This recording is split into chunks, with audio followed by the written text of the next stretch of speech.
So for my final presentation, I'm going to do the founder of Buddhism, who is Siddhartha Gautama. So the first thing I'm going to talk about is basically his timeline, and so we're going to start at the time he was born, so the birth of Buddha. Siddhartha was born as the Enlightened One in Lumbini, which is now modern-day Nepal. His parents came from a royal lineage and was destined to become something far greater. I quote, "But a holy man prophesied great things for the young Siddhartha. He would either be a great king or military leader, or he would be a great spiritual leader." His mother, Maya Devi, gave birth to Siddhartha, but died a week later. Now, before Siddhartha was born, his mother actually had a dream that a white elephant entered from her right side of the womb, which is now that had became the womb of Siddhartha. And so the white elephant symbolizes royal majesty and authority and predict the future greatness, the prophecy of Siddhartha, the Buddha. And so his father, Shuddhodana, as he was growing up, he was kept home at their royal palace. And as a child, Siddhartha was showered with many gifts and incentives. Now, the purpose of that is so that his dad can isolate him from all life sufferings. He knows that even if he witnessed the slightest bit of suffering, that Siddhartha would want to rebel. Not exactly rebel, but in a sense of like, well, why are all these people, getting old? Why are they getting sick? Which I will get to that, later in the presentation. But it was so that, he can distract his son from the sufferings of everyday life. And so, as any parent, as any father or mother, Shuddhodana only wanted the best for his child. However, it was to hide all life sufferings. But it was not until he got older that Siddhartha witnessed these sufferings. So eventually, he will see, basically, this goes into the four sights of how he witnessed these sufferings. So Siddhartha's youth and marriage. Growing up, Siddhartha was sheltered by his father. His father is a king after all, and so his son had to be treated like royalty, obviously. So at 16, Siddhartha had an arranged marriage with his cousin, Yasodhara, which is not common in modern day times, but back then it was acceptable because a lot of, whether it's family or not, arranged marriages are acceptable in this sense. So she was the daughter of the Koliya chief and also from a higher caste, just like Siddhartha, are also from a royal lineage. Siddhartha and Yasodhara got married, then gave birth to a son named Rahula. So after being sheltered for so long, Siddhartha had finally witnessed suffering. And I also quote, "Dissatisfaction grew to the extent that one day Siddhartha asked his charioteer to take him on an excursion outside of the place." So the four sights that I'm going to explain, and there is a picture on the bottom right where it illustrates each of the four sights. The first one, which is on the left-hand side, top left hand, is an old man. The second sight is a sick man, a dead man, followed by a holy man, which is on the bottom right-hand corner. So with the old man, he approaches the old man, and as it's shown on the quote, his charioteer takes him, around the village and seeing all these sights that have to do with suffering. So the first sight, which is the old man, he basically asks and stands, like as the old man stands before him, he basically questions, like, why is this man stands before me? Why does he look the way he looks? And so that his charioteer tells him, well, everyone grows old. Everyone, eventually has white hair. Every person that grows old, their body eventually deteriorates. And so with Siddhartha, he was shocked, he was surprised, and that was basically the only first sight he saw. So as he moved on as seeing the second sight, there was a sick man, right? So with this sick man, he was basically covered in all these sores. They were oozing. He was just very sick, and he was wondering what is happening with this man. And so his charioteer says, well, everyone gets sick, everyone suffers, as far as whether it's a disease, a physical illness. In some cases, other than the sick man, there's also mental illnesses that goes along with the sick man as well. And so with Siddhartha, again, he was also shocked in disbelief that, this man was covered with all these sores. And so the third side is a dead man. So on this, basically on the third sight, this dead man, he would see him almost collapsing, and Siddhartha was just in shock. He was just like, oh my God, like what happened to this man? Why did he collapse? Again, the charioteer reminded him, well, everyone is going to die one day. And so Siddhartha, in such disbelief, he had to just, go back and eventually just come to his senses that, even himself will go through suffering, just like the last three, the old man, a sick man, a dead man. And so he last encountered a holy man. So basically, throughout these things, that as the holy man, just like any other human being, he lived through his life, he was born, he went through a time period of like his sufferings as well. But with this holy man, regardless of what was happening to him, he was still unbothered. He was still, rather alive, but, obviously he was more wise into that sense of like being holy.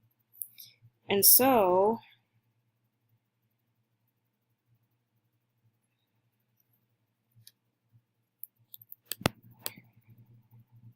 basically with this holy man, Siddhartha basically wanted to follow his example of no matter how much suffering he went through, no matter how much he had to go through to get to the point of the holy man, that he wanted to follow the holy man's example by also finding enlightenment himself.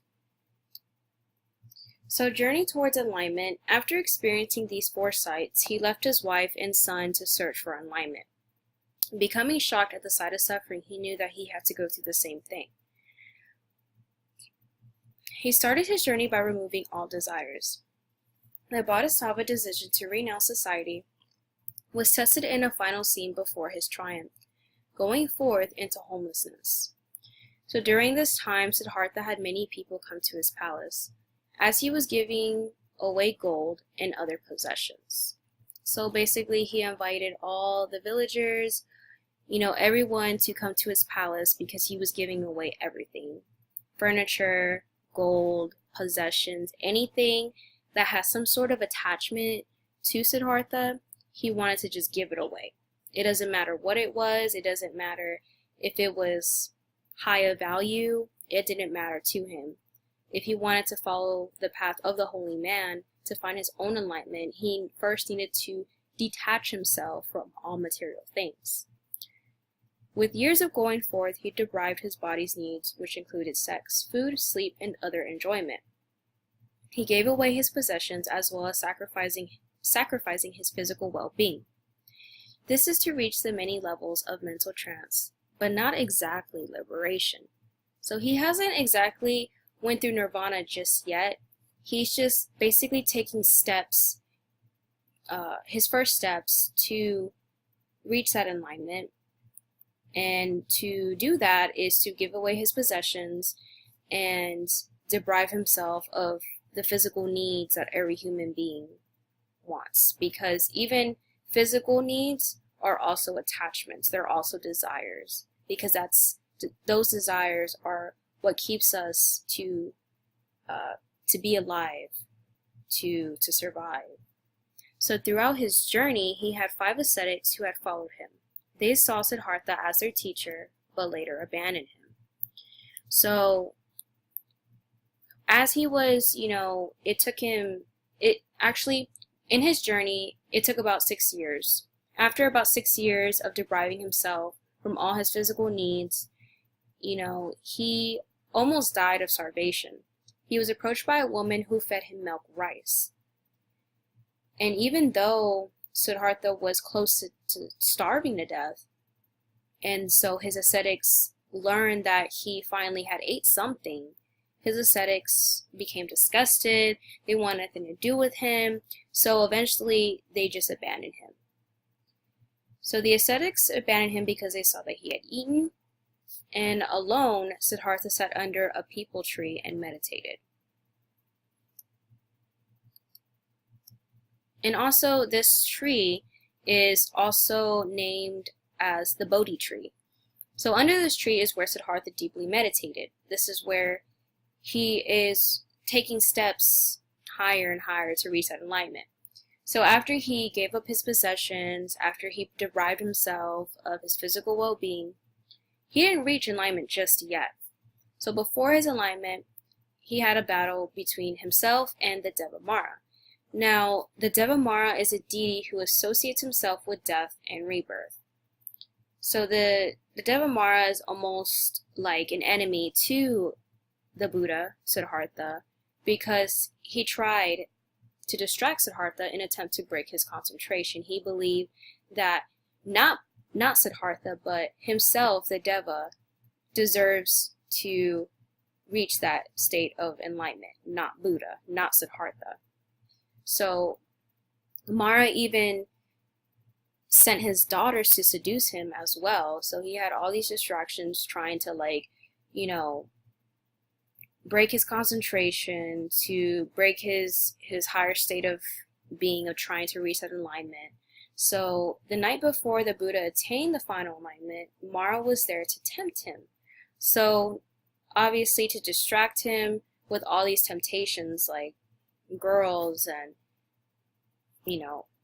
by using his daughters, that's really uncalled for, but, it was in some sense that the Devamara was in a way jealous of the Buddha.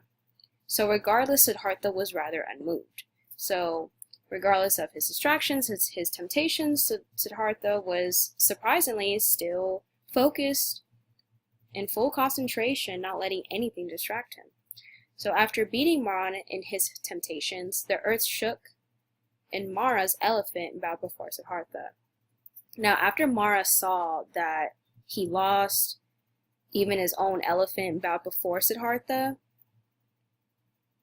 his army were scared, fled in terror, and they left the battle scene. After the Buddha had let out, the earth had let out a roar, like a shudder, they were all scared. So as soon as they left, Siddhartha had then reached enlightenment. He meditated. Followed by that, he meditated for 3 nights. So he continued his enlightenment by meditating at 7 different places for 7 weeks. So the first 3 nights he meditated, and then after those 3 nights, he continued to meditate for 7 weeks in seven different places. So the final nirvana, reaching this higher state of mind, Siddhartha finally reached liberation. He continued to meditate under many other trees and places. And after spending 7 weeks in deep meditation, he decided to reach out his ascetics. Although he previously left him, these ascetics were the first to establish the Sangha. This started as the first turning of the Dharma wheel.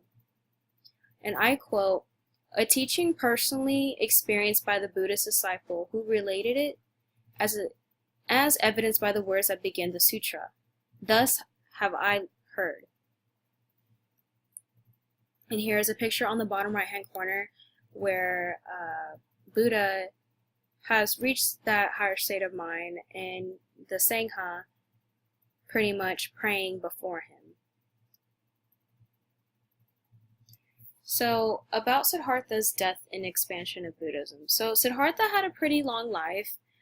He did whatever he can as far as learning and teaching by example of his experiences to other people, such as the Sangha. And also, he wanted to have his followers, most importantly, have compassion and care for one another, care for themselves as well. And so Siddhartha made a huge impact, more than anybody can imagine. Now, he's not a leader as per se as like a god or gods, like plural gods, but he did mention that no religion is better than the other as well.